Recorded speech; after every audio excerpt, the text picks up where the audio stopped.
വീണ്ടും ഒരു മഴക്കാലം. 20 വർഷങ്ങൾക്ക് ശേഷം മെയ് 24-ന് വീണ്ടും മഴയെത്തുന്നു. മഴ സമ്പന്നനെ സംബന്ധിച്ചിടത്തോളം, അല്ലെങ്കിൽ സാമ്പത്തികമായി മെച്ചമായ നിലയിലൊക്കെ ജീവിക്കുന്നവരെ സംബന്ധിച്ച് പ്രണയമാണ്, നൊസ്റ്റാൾജിയാണ്, മറ്റൊരുപാട് കാര്യങ്ങൾ പറയാൻ പറ്റും. അത് മധുരമുള്ളതാണ്, അത് കാണാൻ സൗന്ദര്യമുള്ളതാണ്, മഴയത്ത് യാത്ര ചെയ്യാൻ തോന്നും, ഒക്കെ തോന്നും. പക്ഷെ ദരിദ്രനെ സംബന്ധിച്ച്, വളരെ സാധാരണക്കാരെ സംബന്ധിച്ച് മഴ എന്നും ഒരു ഭയമാണ്, പേടിയാണ്.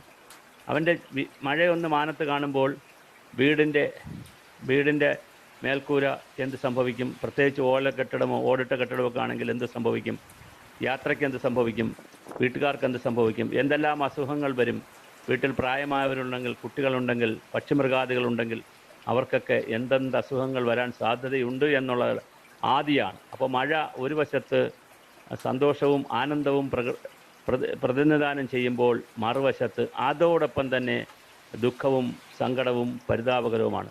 തകഴിയുടെ കാലഘട്ടത്തിൽ മുല്ലപ്പെരിയാർ ഡാം ഇല്ലാതിരുന്ന സമയത്ത് മലകളിൽ മഴ പെയ്യുമ്പോൾ കുട്ടനാട് തകഴിയുടെ വീടിരിക്കുന്ന സ്ഥലത്തുൾപ്പെടെ ആദിയാണ്, കരച്ചിലാണ്, സങ്കടമാണ് എന്ന് തകഴി തൻ്റെ കയർ എന്ന നോവലിൽ പറയുന്നുണ്ട്.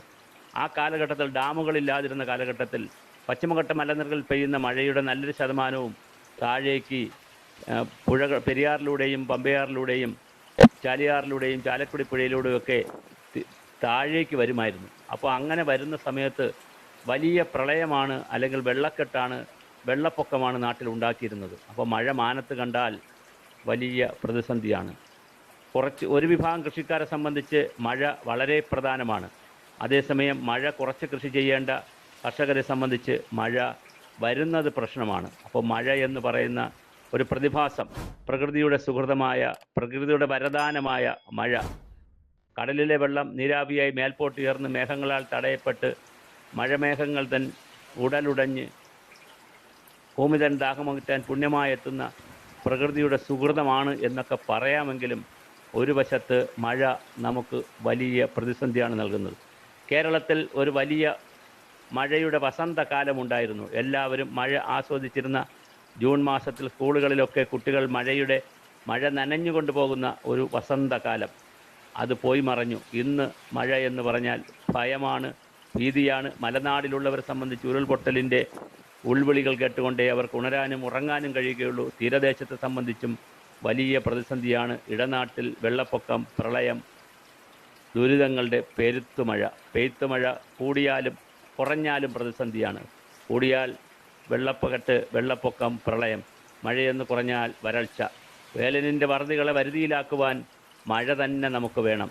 പ്രകൃതിയുടെ സുഹൃതമായ മഴ ഉള്ളിടത്തോളം കാലമേ മാനവന് ജീവിതമുള്ളൂ. ജലമാണ് ജീവിതം.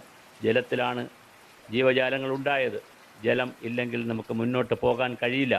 അപ്പോൾ അത്രയും പ്രധാനപ്പെട്ട മഴ നമുക്ക് പലപ്പോഴും ശല്യമായും ഒരേ സമയം സന്തോഷമായും ആനന്ദമായും വരുന്നുണ്ട്.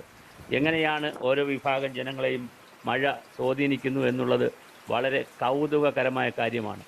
1000 ചതുരശ്ര അടി വിസ്തീർണമുള്ള പുരപ്പുറത്ത് 3 ലക്ഷം മുതൽ 5 ലക്ഷം മീറ്റർ വരെ മഴ പെയ്യുന്ന മഴയുടെ സ്വന്തം നാട്ടിൽ, പ്രകൃതിയുടെ സ്വന്തം ദേശത്താണ് ജലക്ഷാമവും വേനലിൻ്റെ വറുതികളും.